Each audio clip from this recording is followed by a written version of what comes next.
Catch up on all the live shows right here on africatechradio.com. My weekend mood is happy. It has finally arrived. Yes, that weekend vibe. You never want weekends to end, do you? It would be nice if time moved as slowly as possible on the weekend as it did on Mondays. Welcome to Tony's Tech Side. I'm here every weekday from 9 a.m. West African time till midday, streaming live on Africa's premier tech-focused radio station, online radio, www.africatechradio. And then, yes, you get it as podcast episodes on other platforms, all the streaming platforms, wherever you get your podcasts from, wherever you listen to your podcast from. Here, what I do is, I help you learn a tech word, dig deep into the rubbles of history to find precious jewels of knowledge to launch you into the future. And then I share the most important and juiciest tech stories impacting Africa to keep you informed. You can share your stories with the rest of us on WhatsApp or text or send a voice note, making a comment on something you heard, maybe a story that you've heard, or a word that you've used that is tech. Just share whatever stories you want to share. You can send a voice note too. We're going to play it live on air. The 0913-558-1766 0913-558-1766. Please add +234 if you're texting from outside Nigeria. As I stream live today, the 237th day of 2023. There are 128 days left in the year from this day. You know the day it is, August 25th. Yes, but then digging deep into the rubbles of history, going back to 1991, 32 years ago today, when Linus Torvalds introduced Linux in an online post. Yep. So he posts a message to the internet news group comp.os.minx with the subject line, "What would you like to see most in Minix?" This is the first announcement that he's working on an operating system that will one day become Linux.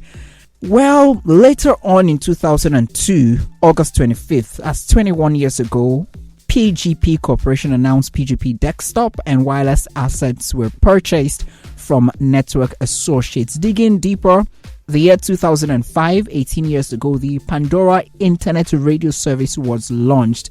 So it was a subscription-based music streaming system owned by SiriusXM Holdings, based in California, United States. It used to be an internet radio service, but then it pivoted to the subscription-based music streaming service that we know of now. So what he does is, it carries a focus on recommendations based on the Music Genome Project.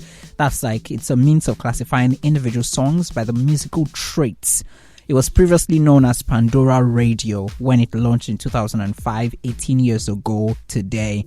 And now it's an online music service. Yep. And sometime in 11 years ago, 2012, August 25th, the Voyager 1 enters interstellar space, making it the first human spacecraft to leave our solar system. Yes, our solar system. I don't know if you understand what it means. Exactly. Let me explain. So, you send things to, Mars. You send something to the moon. These are like the very popular ones, right? Not the sun, of course, because you're not going to come back alive. But then the first time we kept saying, oh, so is this the end? Like, what is the end? And this is the first time that a, spaceship kind of is leaving our solar system to, outside the solar system. So the first time happened in 2012 on this day, 11 years ago. Great day. And then later on the 26th of August, 1938, radio station WQXR. God, what a blend of consonants. Well, it broadcast its program using a tape recorder for the first time. The tape recorder used was the Philips Miller recording system, also known as the Miller tape, which was invented by James Arthur Miller. I know that name. Yep. So for the first time, a radio station in New York City broadcasts a program using a tape recorder. And this is like the first time it ever happened. Do you remember those tape recorders? So I know the major issues that we used to have then with playing those things were, that the thing around it, when it gets out of place, God, it's really difficult to put it back, in line.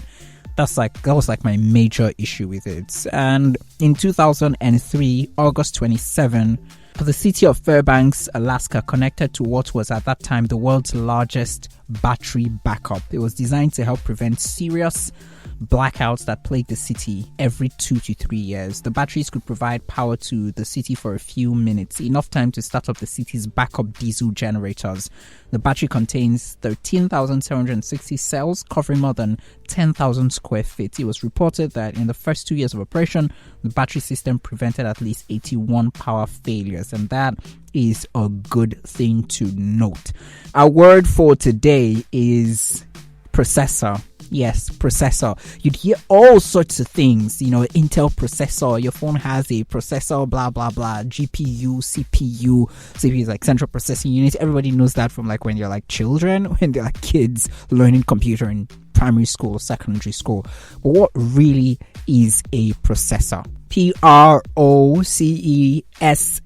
That's a double SOR. Yes, a processor is an integrated electronic circuit that performs the calculations that run a computer. So when you think of a processor, think of something that performs the arithmetical, logical, and input and output and other basic instructions that you pass to that computer. So, it's usually the operating system, the system that operates the laptop or the desktop or the phone or the tablet. Yes, when that says, oh, let's do this, you tell it what to do. It tells the processor what to do, and the processor does it. So most other processors are dependent on the operations of most processes rather are dependent on the operations of a processor. And the term processor, central processing unit, and microprocessor are commonly linked as synonyms. Most people use the word processor interchangeably with the term CPU, for example. It's technically not correct, since the CPU is just one of the processors inside a personal computer. I really hope that you understand this, and I hope that it's as easy as it can actually get. So just think of it that way. Processors are found in many modern electronic devices, PCs, smartphones, tablets, other handheld devices. Yes, they are all processors. So if you're speaking to a kid, for example, the microprocessor is like the computer's brain, right? So it handles all the information that goes into and comes out of the computer. Yes.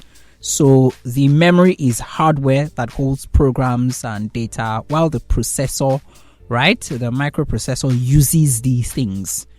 Do you understand? Yes. So this is what a processor is. And most times you hear, the processor speed. You hear gigahertz, megahertz. They're like number of instructions per second that the computer can do. Right, so you know how you're like, my brain don't know. Cool. It's like I can't process as many information as as I'm getting at once. Most times the need for speed is really evident. Like schools that offer advanced computing classes, web design, animation, graphics, like all of those things. The need for speed is really important. But then when you see it's giga, mega, per hertz, how much of instructions can your computer do? That is, can the processor do? That's what will tell you if it's if it's your phone or if it's your laptop usually, right? That's just the explanation, and I hope you understand what it means now. Yes, processor, as simple and as short as that. The part of the computer that interprets commands and performs the processes that you have requested it to do. That's what a processor is. So anytime you see any of those things written, just think of it as, yes, this is like that part, the brain that processes information. It does the things you want it to do. That's the major thing that the processor does. Well, when news broke that a businessman in Kenya sued, approached the parliament requesting for the ban of TikTok in the country because it was eroding, the morals of the people. I was like, what the hell? Like, all the problems we're going through, this is all you can come up with. Okay, yes, it's a thing now because a lot of people are on TikTok. The average time spent on TikTok is like really massive. It's mind blowing. And it's like doom scrolling, like doomsday scrolling, yeah? And of course, anything that can take the attention of people has what it takes to either erode or correct, or it has a strong hold on the minds of people. And just like what country was now, Somalia or so, yes, that banned TikTok and 1xBet and whatnot because of their own reasons. I felt this is Kenya. Come on, bro. But then, just how many days after the parliament said, we're throwing this case out, it has nothing to do. I think this may have something to do with this because just 1 day or 2 days after that was announced, the president had William Ruto, the president, had on Thursday a virtual meeting with TikTok's CEO, Shou Zichu, and TikTok CEO agreed to set up a Kenyan office to coordinate its operations on the continent of Africa. This would be the first, if this is set up first, it will be the first African office of TikTok. Yes, the first office of TikTok in Africa. As I said, it's a petition that was filed, to ban the short-form video platform TikTok, and this is how the response will come in. This is not the first time there is that move to ban TikTok, right? Someone petitioning the parliament or, someone else to do that, the government to do it. Now, we heard that this was a scheduled meeting, and then they agreed on a mechanism to moderate the content on TikTok. I laugh in Swahili because, come on, man, moderation of content again, sir. Okay, it's okay, no problem.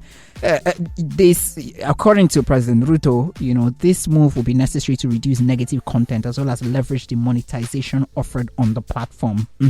And TikTok has agreed to work with Kenya in reviewing and monitoring its content. And the CEO committed to ensuring that the content is moderated to fit community standards. And this would mean inappropriate or offensive content will be expunged, removed from the platform.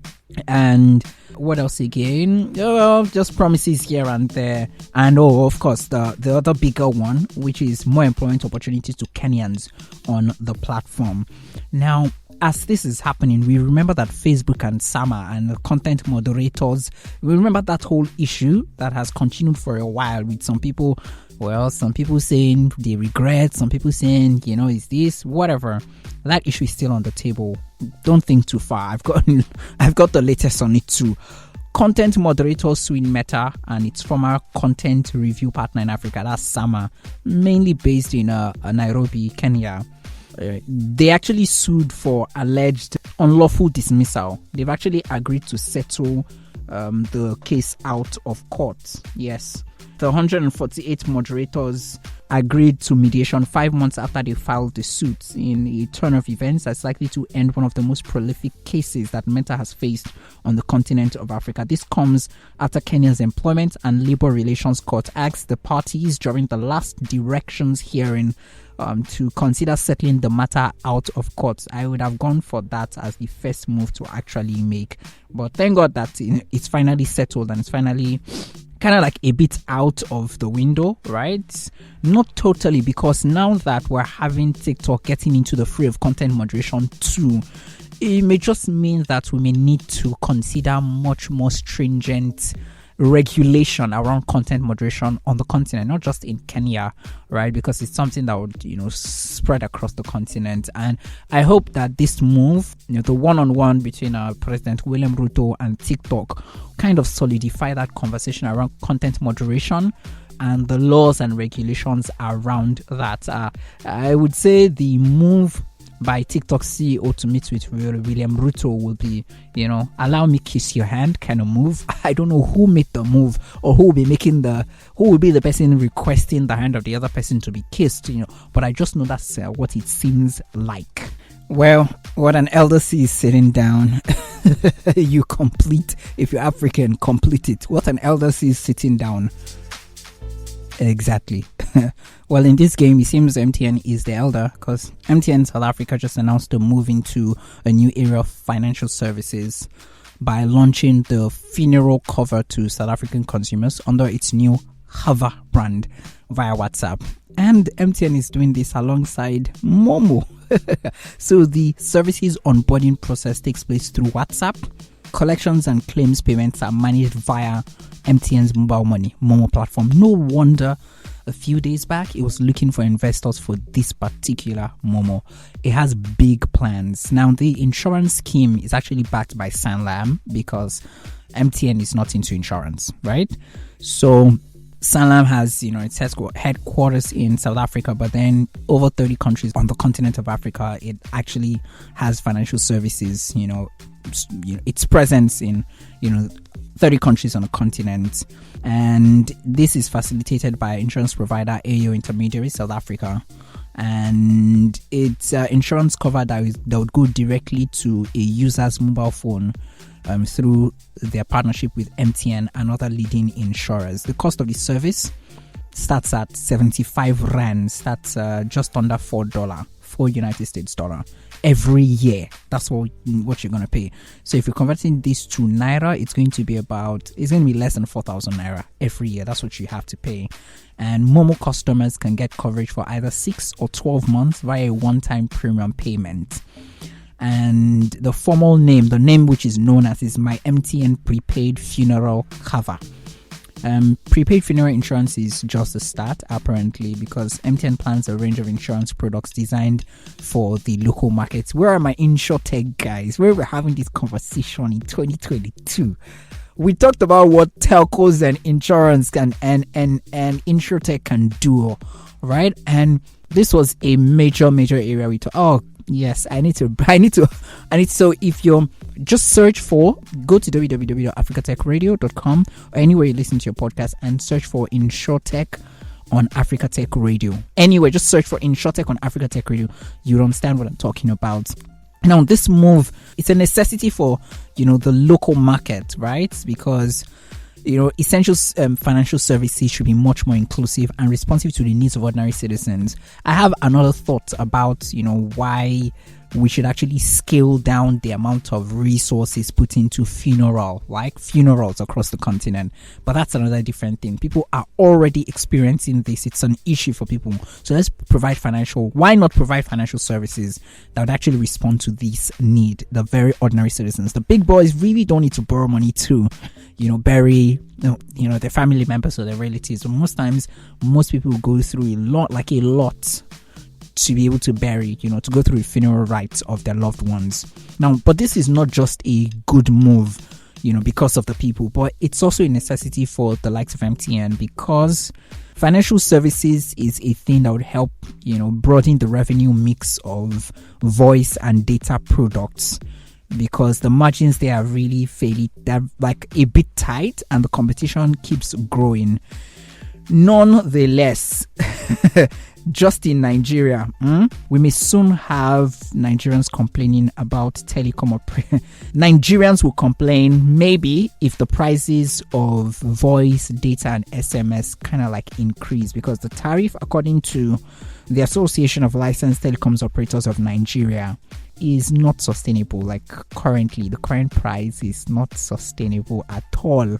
According to an interview that Benga Adebayo, the chairman of Alton, ALTON, granted, according to him, it's just a matter of time. Currently things are not sustainable, and the service delivery has to continue. Service availability and delivery has to just continue in Nigeria. So Nigerians may just have to pay more, to make calls, to have data and SMS services, because, for example, he says that 40 million liters of diesel monthly are consumed by the base stations, which ensure that subscribers keep enjoying the services like data and SMS. And telecom companies are the ones who are going through this because they rely heavily on diesel, because electricity is not really trustworthy in Nigeria. So you have to get diesel, to fill your base stations. And because the fall of diesel went about 650 naira per litre following the approval of the proposed value-added tax, it's totally crazy based on the cost right now that the telco operators are currently going through. So removal of fuel subsidy has also been a thing that's affected a lot of things too. And unsurprisingly, MTN suffered a 29.24 dip in profits due to this policy. And we're not even talking about the other smaller boys. MTN is like the big one in the others, right? I won't call them smaller boys, rather I would apologize, the other competitors, right? So no wonder South African MTN is thinking of getting into bringing in insurance, right? And broadening that, what they can earn from, right? Just what they can earn from, and where exactly the revenue mix will go beyond voice and data products. For Nigerians, it might just be a case of, we pray that God will not pass you by. Blessings will not pass you by, because if the cost of these things increase, you may have to start thinking of how much you spend on data. Nigeria isn't exactly number one country on the continent which kind of like stay online the most. It's Kenya, South Africa, then Nigeria, and it means this move might actually move Nigeria a little bit downward. There are a lot of creators. Some of the biggest creators on the continent are from Nigeria, but Nigerians do not entirely do not lead the pack when it comes to staying online for longer periods. Kenyans actually carry that. And if this continues like this, the wins we've been getting, especially in the digital economy services part, might just be something that may wane a bit. I don't want to be like his Daniel and say, yeah, but put my hands on my head and say what's going to happen. But then I just feel that, in a couple of months or years, if the right policies are implemented, we may just start getting ahead of the curve again. Our final story today is about another country that has mandated SIM registration and set a deadline after which unregistered subscribers may be penalized. Authorities in Mauritania are pushing for a process that would involve biometric data, which according to them will enhance national security and a government drive to combat increasing mobile fraud. They say this has a lot of good, this particular move. Well, mobile service users in the country have until 6th of October to register their SIMs. And if they do not comply with this, if your SIM cards in Mauritania are not registered before the 6th of October 2023, you will have your subscription suspended. Now, this would involve you going to wherever you're supposed to do this, and then you provide your biometric data. And yes, after that is done, you just ensure that the regulatory authority, the regulation multi-sectorial. This ensures that these people have your data and that they can actually fight the increasing mobile fraud and then enhance national security. Yes. Well, this process will most likely involve 6.5 million active telecom users, and the official population estimate is about 4.6 million. Yeah, and this aligns with the implementation of decision number 0038 by the National Regulatory Council, which stipulates that the sale of SIM cards by telecom operators will be conducted exclusively through biometric identification of the buyer. Now, I'm not sure how, what the laws are around guiding the collection, the storage, and the processing of these biometric data that will be collected, right? Because I don't know yet, but I hope that they borrow a leaf from Nigeria, Ghana, and all the others who have told this part. A number of countries have gone through this process. It seemed to have worked, especially when they put their feet on the ground and say it must happen, and then they had to cut some people off and whatnot. Nigeria and Ghana are good examples, but Mauritania has a much more smaller population than Ghana and Nigeria, where the deadline for SIM registration was pushed back several times. So this is hoping this actually happens. Well, that's about it from my end here. Thank you very much for staying with me, listening through to the top stories rocking the continent of Africa. Yes, so listen to me live on www.africatechradio.com. I stream there live, sharing these stories and my thoughts on them from Monday, 9 a.m. West African time to midday. And I bring in also, guests who are experts in this place to share their thoughts on these too and to let us know what's happening in the space, different spaces, from biometric, emerging, AI and data to education and everything that has to do with anything that's actually serious and has anything to do with tech. We are on it. We're also on Instagram, on Facebook, and on Twitter. On IG, it's at ATech Radio. On Twitter and Facebook, at Africa Tech Radio. Check us out on YouTube too. Subscribe, like, share once you find something that interests you. Also, ensure that you also message us on WhatsApp and leave your thoughts with us. 0913-558-1766. Please add +234 if you're texting from outside Nigeria. Thanks for listening, and don't forget to catch up on all the live shows right here on africatechradio.com.